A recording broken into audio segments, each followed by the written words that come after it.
톰과 제리 만화 영화를 아시죠? 톰과 제리. 그 만화에 등장하는 인물은 톰과 제리입니다. 톰은요, 몸집이 크고 힘이 셉니다. 근데 좀 뭐랄까요, 미련한 구석이 있죠. 근데 제리는 톰에 비해서 몸집은 작지만 영리하고 지혜롭습니다. 귀엽기도 하죠. 저는 어릴 때 그 톰과 제리 재밌게 봤거든요. 보통 이야기가 어떻게 진행됩니까? 보통 이렇습니다. 톰이요, 자기가 가진 힘을 가지고 제리를 괴롭힙니다. 조그만한 제리를 못 살게 구는 거예요. 근데 그 미련한 톰이 결국에는 자기 꾀에 걸려 넘어지고 마는 것이죠. 그래서는요, 머리에 이렇게 별이 빙글빙글 돈다거나 꽝 하고 넘어져서 크게 부딪힌다거나 그렇게 됩니다. 그리고 톰을 보시면 톰은요, 굉장히 쉽게 기뻐하고 또 흥분도 하고 화도 잘 냅니다. 우리가 이 톰과 제리 다들 재밌게 보셨죠? 근데 여러분 어떻습니까? 오늘 이 말씀 본문을 보면서 저는 그 톰과 제리가 생각이 났습니다. 톰과 제리, 하만이 나오고 모르드게가 나오지 않습니까? 하만이 마치 이 톰과 같다는 생각을 하게 되는 것이죠. 하만이요, 어떻게 해서든 자기 마음을 불편하게 하는 모르드게를 혼내주려고 자기 집에다가 장대를 달아놓고는 일찍이 왕궁으로 들어간 것입니다. 여러분 4절 말씀 같이 한번 보시면, 그러니까요, 왕이 이르되 누가 뜰에 있느냐 하매 마침 그때 하만이 자기가 세운 나무에 모르드게 달기를 왕께 구하고자 하여 이미 집에다가 장대를 높이 달아놨어요.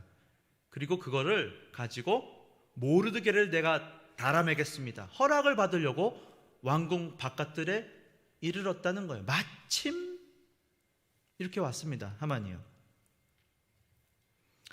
그때 그래서 아하수에로 왕이 들어오라 이렇게 말합니다. 그래서 뜻밖의 말을 하는 거예요. 이렇게 질문을 합니다. 하만, 한번 아이디어를 한번 내봐. 내가 있잖아, 어떤 사람을 좀 칭찬해주고 싶어. 지금 존귀하게 높여주고 싶은데 어떻게 하는 게 좋을까 의논을 하는 거예요. 그러니까 하만이 스스로 생각하기를 톰처럼, 나를 또 이렇게 높여주시려고 또 이렇게 나한테 또 직접 또 이렇게 물어보시네 또. 그러면요, 제가 대답을 하죠. 왕복을 입혀주십시오. 그리고 왕이시여, 왕이 타는 말을 좀 한번 태워주시고 왕관도 귀향에 씌워주시죠. 그리고는 이 수산성 수도를 돌아다니면서 왕이 존귀하게 여기는 자가 바로 이 사람이다, 이렇게 해주시면 딱 좋겠네요, 얘기를 한 겁니다. 그러니까 그 소리를 듣고 아하수에로 왕이 뭐라고 말합니까? 하만의 기대와는 달리 웬걸요, 알겠다, 내가 그러면 모르드게라고 하는 사람을 네 말대로 그렇게 하고 싶다. 그러니까 네가 가갖고 방금 네가 말한 그대로 해줘라. 그리고는 하만을 마치 모르드게의 하인처럼 네가 직접 그거 해줘. 가갖고는 왕복도 직접 입혀주고 마치 하인처럼. 그리고 왕이 타는 그 말에도 네가 태워주고, 그리고 왕관도 씌워서 그렇게 다니면서 네가 그렇게 해줘라. 그렇게 한 거예요. 11절 말씀 한번 보십시오. 하만이 왕복과 그래서 말을 가져다가 모르드게에게 옷을 입혀주고 말을 태워주고 성중거리로 다니며 그 앞에서 반포하는 겁니다. 톰 같지 않습니까? 왕이 존귀하게 하시기를 원하시는 사람에게는 이같이 할 것이라. 죽을 맛이었을 거예요, 하만이요. 그렇게 하는 겁니다. 그리고 나서는 또 12절에 보시면요, 번뇌에 빠집니다. 모르드게는 다시 대궐문으로 돌아오고 하만은 번뇌하여 머리를 싸고 급히 집으로 돌아갔다는 거예요. 톰과 제리 같지 않습니까? 딱 톰과 제리 같아요. 근데 우리가 통과제리를 보시면요, 우리에게 웃음을 주는 포인트가 있습니다. 두 가지 포인트가 있어요. 잘 생각해 보시면, 첫째는요, 힘이 센 톰이 힘이 약한 제리를 괴롭히다가 결국에는 제리한테 당하는 것이죠. 그 포인트입니다. 그리고 또 한 가지는 처음부터 톰이요, 제리에게 당하는 것이 아니고 처음에는 톰이 이길 것만 같았는데 나중에 반전이 일어나는 것입니다. 그래서 이거 참 어떻게 하다가 제리가 어떻게든 톰을 이렇게 이기는 것입니다. 상황이 역전되어 가지고는 제리가 톰을 이기는 거예요. 이게 우리에게 웃음을 주는 포인트가 되는 것입니다. 여러분, 아리스토텔레스라고 하는 철학자가 있어요. 아리스토텔레스가 쓴 책이 한 권 있는데요, 시학이라고 하는 책이 있습니다. 거기 보시면 단어가 하나 나오는데요, 페리테페이아라고 하는 단어가 나옵니다. 페리테페이아, 그게 어떤 뜻이냐고 하면 역전, 반전이라고 하는 뜻입니다.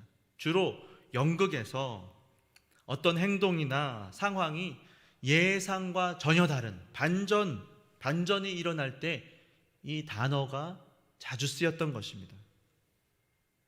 그래서 아리스토텔레스 그리고 고대 연극에서부터 이 페리테페이아는 인간의 어떤 기대가 좌절되고 그래서 역전되는 그 순간, 사람의 어떤 선택과 사람의 어떤 컨트롤, 자기의 힘과 능력으로는 도저히 통제할 수 없는 어떤 상황을 이야기할 때 이 페리테페이아라는 단어가 쓰인 것이에요. 그래서 결국 인간의 삶은 자기 뜻대로, 자기 실력대로 풀리는 것이 아니라는 것입니다. 무언가 인간의 삶, 그 영역, 그 이외에 어떤 힘이 존재한다는 것을 말해요. 세상은요, 운명이라고 말합니다. 운명. 그리고 또는 우연이라고 말합니다. 근데 성경은 말씀하시기를 하나님의 섭리라고 말씀하시는 것입니다. 하나님의 손, 보이지 않는 하나님의 손이 우리의 인생을, 우리의 삶을 붙들고 인도하고 계심을 믿으실 수 있기를 바랍니다. 지금 우리가 살펴보고 있는 이 에스더서에서도 우리는 이 페리테페이아, 하나님의 손, 하나님의 섭리를 보게 되는 것입니다. 나중에요, 어떻게 됩니까? 하만이 섰던 그 자리에 누가 섭니까? 모르드게가 서는 것입니다. 그리고 모르드게를 죽이려고 했던 그 장대에 누가 달리는 것입니까? 하만이 달리는 것을 보는 것이죠. 페리테페이아, 역전이 일어나는 것입니다. 주 안에 사랑하는 성도 여러분, 성경이 우리에게 말씀하시기를 태초에 하나님이 천지를 창조하시니라 믿으실 수 있기 바랍니다. 저와 여러분을 만드신 분이 누구십니까? 그분은 천지를 만드신 창조주 하나님이세요. 그 하나님께서 저와 여러분의 모든 상황과 형편, 우리의 기질과 약점과 강점, 모든 것을 아시고 우리의 인생을 인도해 가시는 통치주, 섭리주 하나님이심도 믿으실 수 있기 바랍니다. 그 하나님께서 우리의 인생을 인도해 가고 계시는 거예요. 겸손해야 됩니다. 여러분, 말씀을 보시면요, 열왕기상 22장 말씀을 보시면요, 아주 재미있는 장면이 나오는데요, 거기 보시면 열왕기서에 그 이야기들 나오잖아요. 거기 우리 대입을 해보면 재밌습니다. 여러분, 북이스라엘의 아합 왕이 있거든요. 북이스라엘의 아합 왕이 남유다의 여호사밧 왕과 함께 손을 잡은 일이 있습니다. 아합 왕은 악한 왕이고 남유다의 여호사밧 왕은 선한 왕이거든요. 남유다 네 번째 왕 여호사밧 왕, 제가 오늘 새벽에도 말씀을 전하면서 잠깐 언급을 했지만 그때 모압과 암몬과 세일 산의 족속들, 연합군들이 쳐들어오니까 여호사밧이 전무후무하게 거룩한 예복을 입고 하나님을 찬양하며 행진할 때에 하나님께서 도와주시어서 그 연합군들을 물리치신 일이 있거든요. 얼마나 담대합니까? 얼마나 멋진 믿음의 행진인지 모릅니다. 군대를 앞세우는 것이 아니고 찬양대를 앞세우고 걸어갈 때에 하나님의 돕는 손이 나타나서 이기게 하시는 것을 보는 거예요. 지금 북이스라엘 왕 아합과 남유다 왕 여호사밧이 손을 붙잡고 아람 나라와 맞서 싸운 일이 있거든요. 근데 그때 어떻게 하는가? 거기 보시면요, 아합 왕이요, 뭔가 두려웠어요. 자기 신분을 감춥니다. 왕이 아닌 척 하려고요, 변장을 하고는 그 순간 전투에서 군중 속으로 숨어 들어가요. 이렇게 왕인데요, 병사인 것처럼 딱 숨어버립니다. 이유는 한 가지예요. 뭔가 쎄한 느낌이 들었던 거죠. 자기 목숨을 건지려고 했던 거예요. 근데 거기 보시면요, 34절 말씀 한번 보십시오. 띄워주시면, 한 사람이 보십시오, 무심코 활을 당겨 이스라엘 왕 아합 왕이에요. 왕의 갑옷 솔기를 마친지라. 왕이 그 병거 모는 자에게 이르되 내가 부상하였으니 내 손을 돌려 내가 전쟁터에서 나가게 하라. 심각한 부상을 입게 됩니다. 여러분 보십시오. 아합 왕은 자기가 다 살 길을 나름대로 자기가 다 마련해 두었습니다.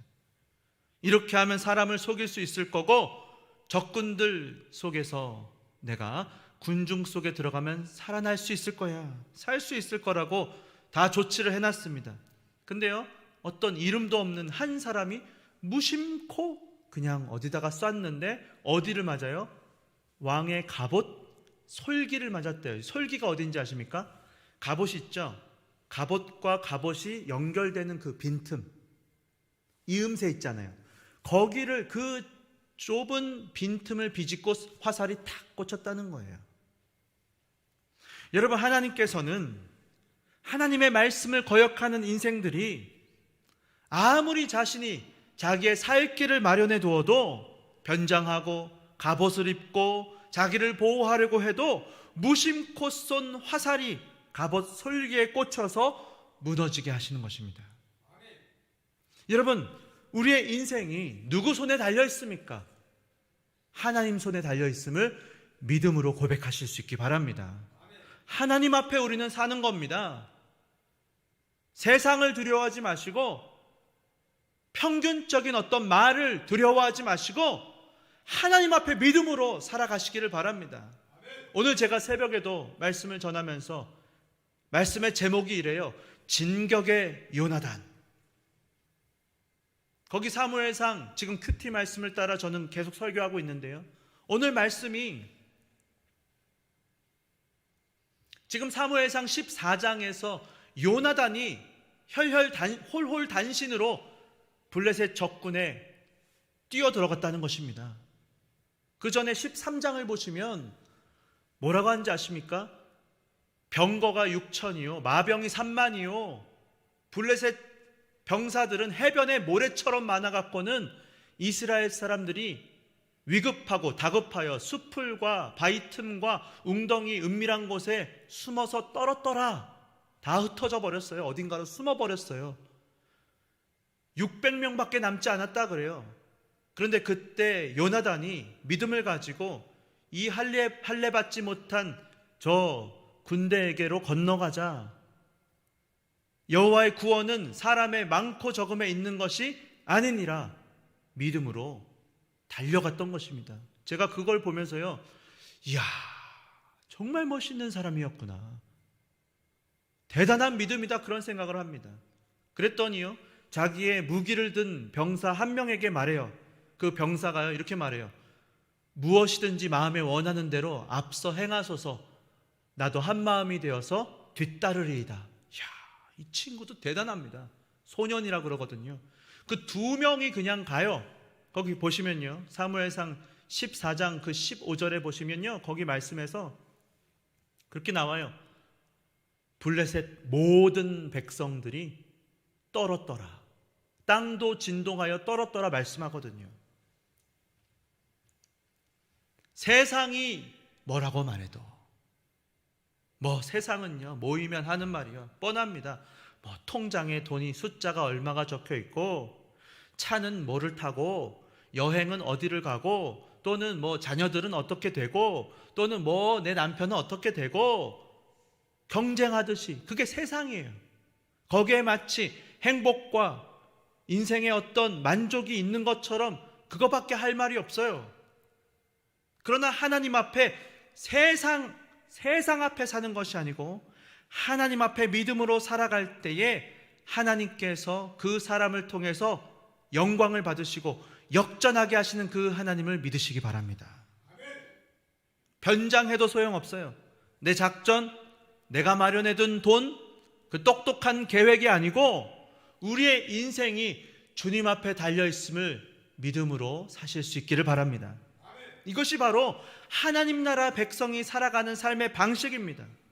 하나님의 백성들이 인생의 위기의 때에 보호받을 수 있는 유일한 길이에요. 위기의 때 여러 작전을 세워둡니다.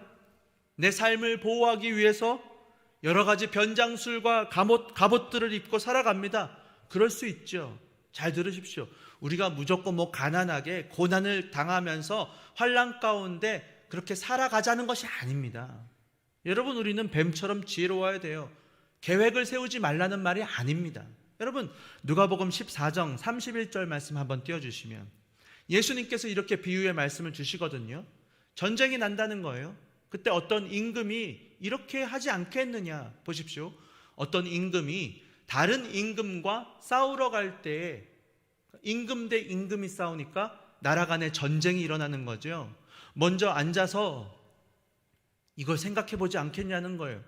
1만 명으로 저 2만 명을 거느리고 오는 자를 내가 대적할 수 있을까? 그것을 당연히 헤아려 보지 아니하겠느냐 하는 거예요. 생각을 멈추라는 게 아니에요. 그냥 규모 없이 무조건 살아가라는 것이 아닙니다. 32절 보시면 만일 이기지 못할 것 같으면 그가 아직 멀리 있을 때에 사신을 보내서 화친을 청하는 게 맞다는 거예요. 그러니까 무대뽀로 그냥 살아가라는 그런 말씀을 지금 하는 게 아닙니다. 우리가 계획을 세우고 하루하루 우선순위 가운데 지혜를 가지고 하나님 주시는 지혜와 지식을 가지고 최선을 다해 열심히 살아가시기를 바랍니다. 그런데요, 내가 마련해둔 방법, 내가 생각해낸 그 길 중에서 기억하십시오. 우리는요, 하나님 앞에 결정해야 됩니다. 하나님이 기뻐하시는 그 선택을 하실 수 있기를 바랍니다. 하나님이 기뻐하지 않는 선택을 하면요, 하나님이 기뻐하지 않으실 거예요. 여러분, 우리가 어떻게 선택할 수 있습니까? 내가 불안해서 어떤 선택을 취할 수도 있습니다. 또는 내가 너무 흥분해서 교만해서 선택을 할 수도 있어요. 그래서 우리가 바라기는 기도하면서 그런 것들을 분간해낼 수 있어야 됩니다. 아합 왕처럼 변장을 해갖고는 뭔가 위기를 모면하려고 한다거나, 하만처럼 그냥 교만해서 들떠서 잘못된 동기로 모르드게를 죽이려고 장대를 세운다거나, 자신의 어떤 욕망을 채우려고 할 때 우연히 무심코 날아든 화살에 우리 인생은 무너지게 되는 것입니다. 하나님의 백성은요, 그렇게 살아가지 않아요. 하나님의 백성은 그렇게 보호받는 것이 아닙니다. 성도로 살아가면서 우리는 점점 눈치가 있어야 돼요. 지혜가 있어야 됩니다. 어떤 분들은 이미 이 눈치가 있으실 수도 있어요. 내 인생은 왜 이렇게 느릿느릿대는 걸까? 왜 이렇게 속 시원하게 좀 안 풀리지? 어떤 사람은 이렇게 해도 잘 되고 저렇게 해도 잘 된다는데 난 왜 이렇게 답답해 보이는 걸까? 좀 속 시원하게 나도 한 번에 뭐가 잘 되고 하는 일마다 잘 되면 얼마나 좋을까? 그런 생각이 들 수가 있죠. 근데 그러다 보면 거꾸로 내 인생은 왜 이렇게 꼬일까? 나는 왜 이렇게 무능하고 나는 왜 이렇게 힘들까? 이런 생각이 들 수도 있어요. 그리고 내 마음을 알아주는 사람이 과연 있을까? 그렇게 생각하다 보면 우울하고 고통 가운데 살아갈 수도 있는 겁니다. 근데 여러분, 바로 그 순간 기도, 진실한 기도가 나오는 것입니다. 우리 마음 가운데 주님, 제 인생이 제 마음대로 안 됩니다. 제가 잘난 줄 알았는데 요즘 제 마음이 뻥 뚫린 것 같아요. 제발 도와주십시오. 모든 것을 다스리시는 주님께 맡깁니다. 주님 손에 맡겨드립니다. 하나님 아버지, 주님을 의지하고 내 실력, 내 성격, 내 능력으로 살아가는 것이 아니라 주님께 결과를 맡겨드리고 나 하루하루를 믿음으로 그냥 살아가겠습니다. 책임져 주세요. 나 주님께 다 맡겨드립니다. 그때 마음에 감사가 넘치는 줄 믿으시기 바랍니다. 하나님 앞에 자유가 밀려옵니다. 역사가 일어납니다. 주여, 나는 연약하고 부족하고 어리석은 종입니다. 그러나 나는 믿음으로 한 걸음 한 걸음만을 따라가겠습니다. 그때 내 마음에 자유가 오는 것입니다. 또 감사가 넘치는 거예요. 근데 바로 그때요, 그와 같은 마음의 진실한 기도가 나올 때 주님이 일하시기 시작하는 거예요. 아니, 주님이 이미 일하고 계셨던 것이 보이기 시작하는 것입니다. 어느 때가 되면 하나님의 일하심이 나타나기 시작하는 거예요. 아니, 언젠가 되면 하나님의 이유가 있었구나, 뜻이 다 있었구나 깨달아지기 시작하는 것입니다. 그때 우리 입에서 나오는 고백이 무엇입니까? 하나님, 모든 것이 하나님의 은혜입니다. 이 모든 일, 제 능력, 제 실력이 아니었고 다 주님의 은혜입니다. 그런 고백이 그제서야 나오기 시작하는 거예요. 좀 구질구질해 보여도 괜찮아요. 좀 폼나지 않아도 괜찮습니다. 하나님 나라 백성 이렇게 살아가는 거예요. 제가 한번 말씀드린 적이 있죠. 부끄러운 고백인데요, 제가요 미국에 갈 때요, 유학 갔지 않습니까? 제가 한 번에 속 시원하게 입학을 받은 것이 아니에요. 왜요? 영어 점수가 없으니까요. 사역하다가 바로 제가 갔잖아요. 공부를 했죠. 했는데 점수가 안 나오더라고요. 그런데 어떻게 그 덴버에 그 정성욱 교수님 오셔갖고 영어 프로그램이 있으니까 6개월간 마지막 6단계 올 A를 받으면 점수를 웨이브 해준다는 거예요. 면제해준다는 거예요. 열심히 하라고. 그래서 거기에 어학원에 등록을 하고 간 거예요. 근데 마지막 6단계를 시작하려는데 그게 멈춰버렸어요. 붕 뜬 겁니다. 그런 프로그램을 이제 하지 않는데요. 방법이 없대요. 교수님도 방법이 없대요. 왜냐하면 학교 운영이사진이 멈추라 그랬다는 거예요. 방법이 없대요. 한 달밖에 안 남았어요. 6월 말까지. 이제 5월 말이에요. 점수를 내라는 거예요. 열심히 했죠. 책도 다 놓고 왔어요. 책도 안 갖고 왔는데 뭘 갖고 공부하지? 어떻게 공부를 했어요. 점수가 나왔습니다. 필요한 점수가 안 나왔어요. 참, 1점이 부족해요. 1점이. 저는 아직도 그 생생해요. 하나님 나한테 왜 이러십니까? 하나님이 뭘 어떻게 하십니까? 제가 공부를 못하니까 그렇죠. 1점이 부족해요. 제가 어떻게 할게요? 구질구질하게 제가 그냥 이메일을 장황하게 썼어요. 저한테 한 번만 기회를 주십시오. 내가 1점이 부족하지만 자꾸 침이 나. 1점이 부족하지만 기회를 달라고. 내가 열심히 하고 있고 내 영어 성적은 점점 올라가고 있다고 나는 믿는다. 제발 기회를 달라. 이메일을 보내고 답장이 왔어요. 한 보름 있다가 입학 원서 다 넣었죠. 이메일 왔어. 어떻게? 클릭 콩그레츄레이션. 합격. 그래갖고는 제가요, 합격. 다음 날 바로 자동차 타고 20시간을 달려갔다니까요. 실화예요, 실화. 바로 20시간 이틀에 걸쳐서 가갖고는 고맙다고 인사하고 다시 하루 자고 다시 20시간 왔어요. 구질구질하게. 그러나 하나님 감사합니다. 내 실력으로 간 것이 아니고 하나님 은혜로 갔다. 제가요 신입생 환영회 때 이렇게 얘기했습니다. 22명 꼴찌로 왔습니다. 비밀입니다. 꼴찌로 왔습니다. 1점 부족했는데 붙여줘 갖고 왔습니다. 저는요 은혜로 왔어요. 그 사람들이 끝까지 제가 공부 못하는 줄 알더라고요. 그것도 좋더라고요. 저한테요 어려운 거 안 물어봐요 잘. 사람들이 나중에 다 놀랐죠. 제가 다 오레이 받았거든요. 말이 필요 없어요. 그냥 열심히 하면 돼요. 근데요 반드시 하나님이 기억하라는 거예요. 내가 너 붙여줬어. 제가 죽을 때까지 못 잊을 거예요. 제가 덴버에 간 줄 알았는데 하나님이 칼빈으로 옮기셨어요. 칼빈에 가갖고 제가 칼빈과 바빙크 박사 논문 썼잖아요. 그거 제가 박사 갈 계획도 없었고 네덜란드 갈 계획도 없었다니까요. 믿어야 됩니다. 하나님의 손, 하나님의 섭리를 믿으시고 구질구질해도 폼 안 나도 괜찮다니. 누구한테 폼 잡으려고요? 보여줄 사람이 어디 있어요? 저요? 저희 애들한테 얘기합니다. 아빠 있잖아, 미국 갈 때 꼴찌로 갔다. 그리고 사실은요, 제가요 이거 얘기 안 하려고 그랬는데 비밀입니다. 제가 어릴 때요 공부를 열심히 했잖아요. 제가요 1년에 상장을 10개씩 받았습니다. 그래서 상장이 한 100개가 넘어요. 초등학교, 중고등학교 다 합치면 상장이 100개가 넘어요. 제가 들어보신 적 있으세요? 이런 거? 제가 12년 개근했습니다. 12년 개근 들어보신 적 있으세요?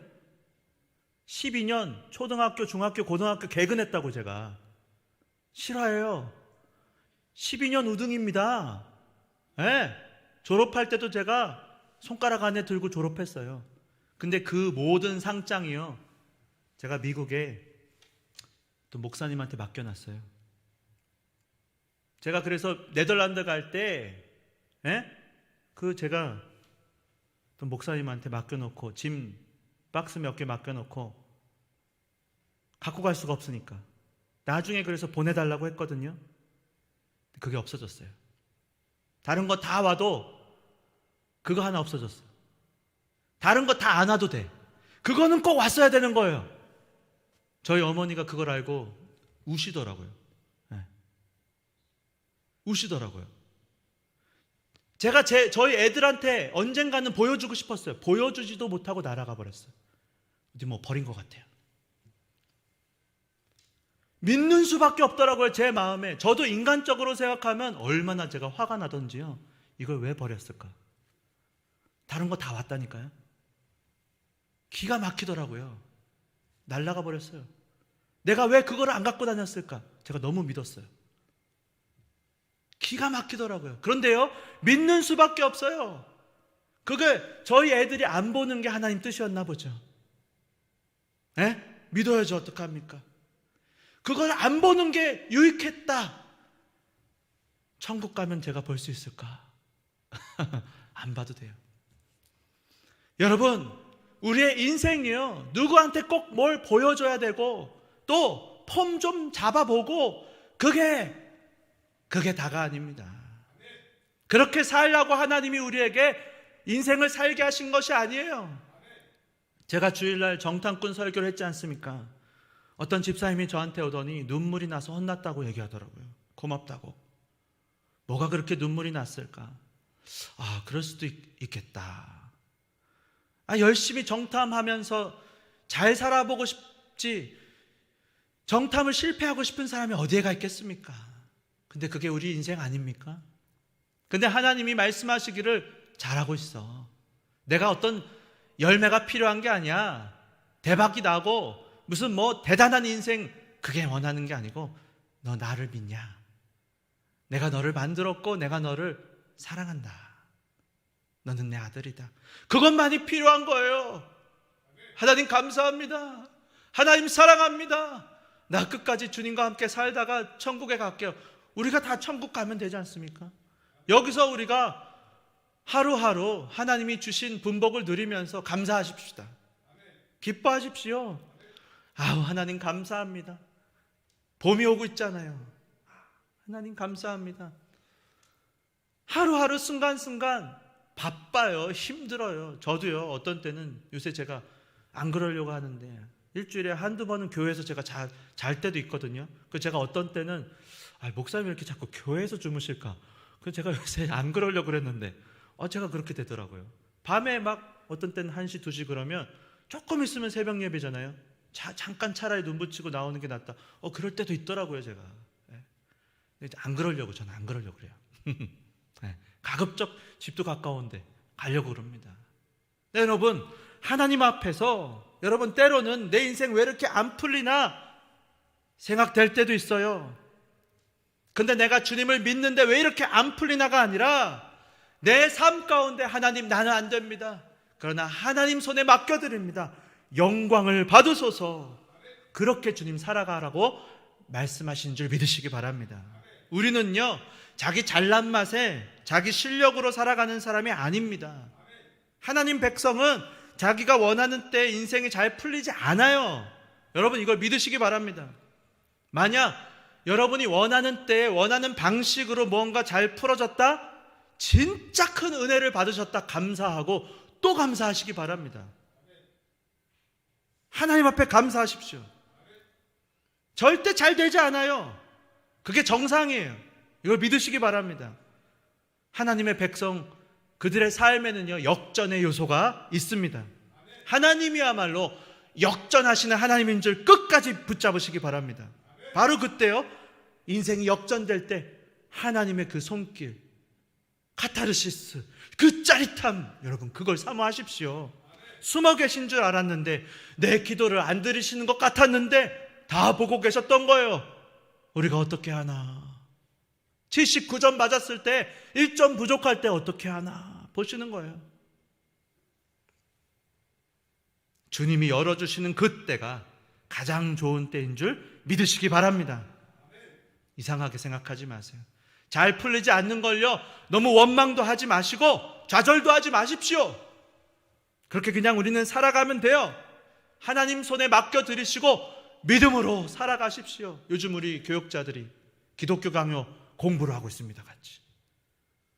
제가 그거를 저도 잘 모르지만 같이 우리가 읽어보자. 근데요, 칼빈이요, 유명한 손바닥에 심장을 딱 이렇게 올려드린 유명한 칼빈의 그 로고가 있거든요. 파웰이라고 하는 사람이 스위스 제네바에 와서 우리를 좀 도와달라. 칼빈이 가기 싫었어요. 안 간다 그랬더니요, 하나님의 뜻에 불순종하는 너에게 저주가 있을 것이다. 그리고 가버렸어요. 그랬더니 칼빈이요, 그 하나님의 음성으로 바꿔는 천둥처럼 들었다는 거예요.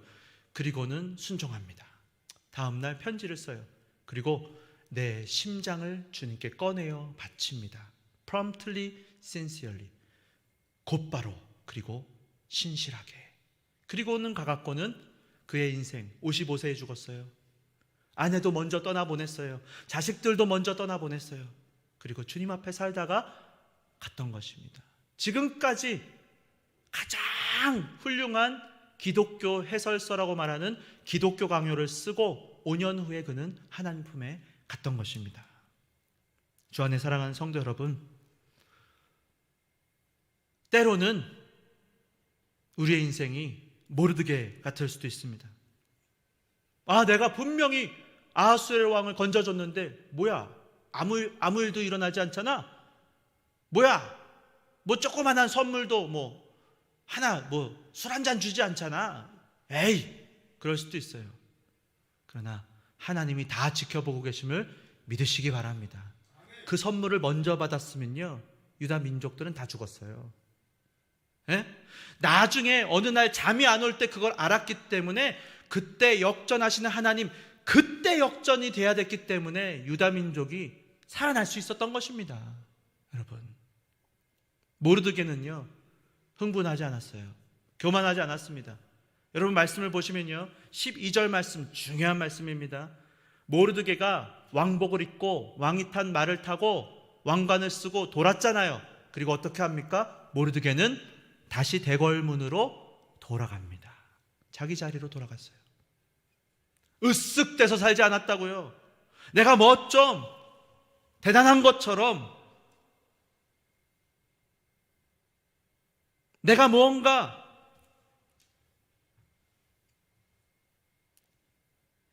엄청난 것을 받아갖고 내가 뭔가 된 것처럼 그러지 않았다고요. 한마디 말도 하지 않아요. 모르드게는 다시 대궐문으로 그냥 돌아갑니다.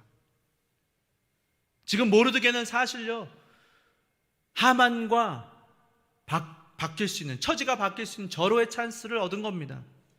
충분히 하만처럼 될 수도 있었어요. 근데 모르드게는 다시 대궐로 돌아왔습니다. 여러분, 신실한 사람들을 만나보면요, 소박합니다. 겸손합니다. 어떤 교수, CEO, 교장 선생님 누구 이렇게 만나보면요, 생각외로 검소하고 친근한 것을 볼 수 있어요. 어떤 사람은요, 조금만 뭐가 있으면 교만합니다. 목소리가 달라요. 눈빛이 다릅니다. 바라기는 우리 교회는 그런 목소리, 그런 눈빛이 없기를 바랍니다. 몰아내야 돼요. 그런 문화는 몰아내야 돼요. 발붙이면 안 됩니다. 하나님의 교회, 하나님의 집입니다. 거드름 피우고 차별 대우를 받으려고 한다? 우리가 웃고 지나가야 돼요. 하만 같구나. 멋 좀 가졌다고 목소리가 높아지고 영향력을 끼치고 교만하면요, 웃고 지나가야 돼요. 또 내가 그렇게 교만해지려고 하면 여러분 다시 대궐문으로 돌아가야 됩니다. 우리가 결코 하만처럼 되면 안 돼요. 모르드게처럼 자기 자리로 돌아와야 됩니다. 일상을 살아가시기 바랍니다. 들뜨지 마십시오. 유별나게 굴지 마시고 우리 모두 일상을 덤덤하게 살아가시면 됩니다. 지금처럼 지금 우리 성도님들 다 잘하고 계세요. 멋있게, 이게 진짜 멋있는 거예요. 하만을 보고 우리는 그냥 웃어주면 돼요. 말씀을 맺겠습니다. 주 안에 사랑하는 성도 여러분, 우리의 인생이 하나님의 손에 있음을 믿으시기 바랍니다. 하나님께서 우리의 인생을 다 지켜보고 계시고 우리가 어떻게든 주님을 의지해서 믿음으로 살려고 하는 거 주님 일거수일투족을 다 지켜보고 계시면서 말씀하세요. 너 진짜 잘하고 있어. 너 최고야. 나는 네가 얼마나 나를 사랑하는 마음으로 최선을 다하고 있고 순간순간 음란과 싸우고 물질의 유혹, 죄악된 욕망 가운데 버티면서 버티는 거예요. 다 버티는 거 아닙니까? 무슨 성자 같은 사람이 어디가 있습니까? 다 똑같아요. 우리 모두 연약해요. 여차하면 넘어갑니다. 우리도. 그러나 하나님께서 지켜보고 계심을 믿으실 수 있기 바랍니다. 역전시키시는 그 하나님의 섭리, 그 섭리를 붙잡으시고 믿음으로 나아가시기 바랍니다. 하만처럼 웃기는 짬뽕, 톰과 같은 인생 되지 마시고 제리처럼 하나님 앞에 우리가 다 진실하게 살아가는 모든 새서울 성도님들 되시기를 주 예수님의 이름으로 축원합니다.